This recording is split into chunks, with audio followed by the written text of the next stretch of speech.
The world had been forgetting itself for a long time.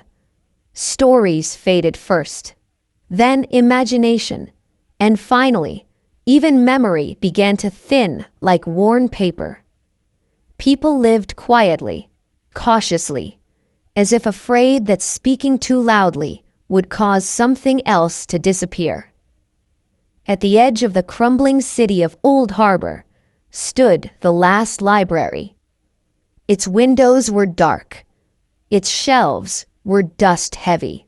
Its books whispered only in dreams, until the morning Elia opened its doors.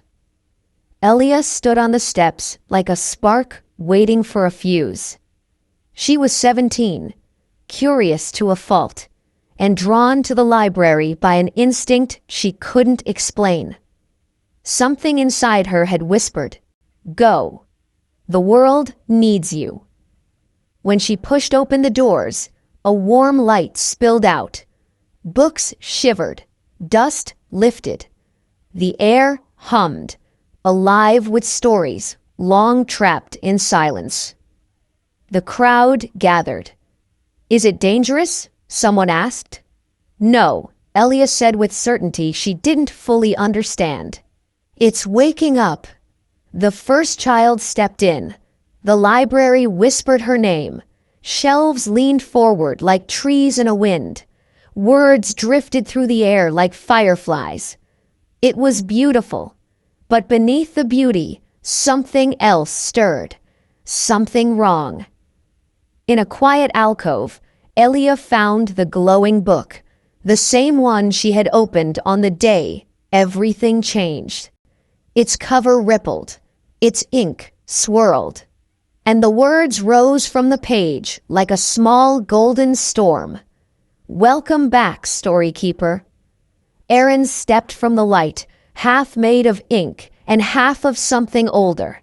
A boy her age, pale as moonlight, with eyes full of stories. "Elia," he said gently, "the story world you helped restore is stable, but only just." She swallowed. "What threatens it?" The book flashed, and a single word formed: the unwritten.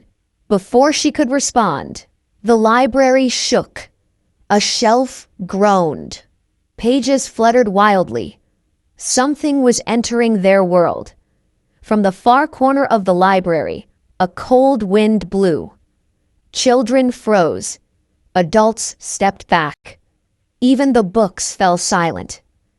A tall, thin figure stepped into view, cloaked in torn pages that bled black ink. Its face was blank. No eyes, no mouth, no features at all. Just smooth white emptiness. Aaron whispered its name. Null. The villain had no past, no beginning, no ending. It was a creature formed from every abandoned idea, every forgotten hero, every story someone started and never finished. Null raised one hand, and letters peeled off the walls like dead leaves. "Stories decay," it hissed without a mouth. Its voice was the sound of ripping paper. "And decay belongs to me." Elia stepped forward, trembling but determined. "You can't erase the world again." "I already have," Null replied. "You just haven't noticed yet." The glowing book yanked itself from Elia's hands and spiraled into the air. A portal exploded open, a cyclone of pages, ink, and light. Arin grabbed Elia's wrist. "He's trying to collapse both worlds. We must go." "We?" she asked. "You're the Storykeeper," Arin said. "I am your guide." They leapt, and the library vanished behind them. Elia landed hard on something warm and glowing. A path of golden stones stretched beneath her feet. Above her, the sky shimmered with constellations shaped like book characters. Mountains rose from swirling sentences. Oceans whispered in ancient poems. This was the liminal realm, the heart of all stories. But it was wounded. Ink rained from the sky where Null had torn holes in the narrative. Trees made of parchment wilted.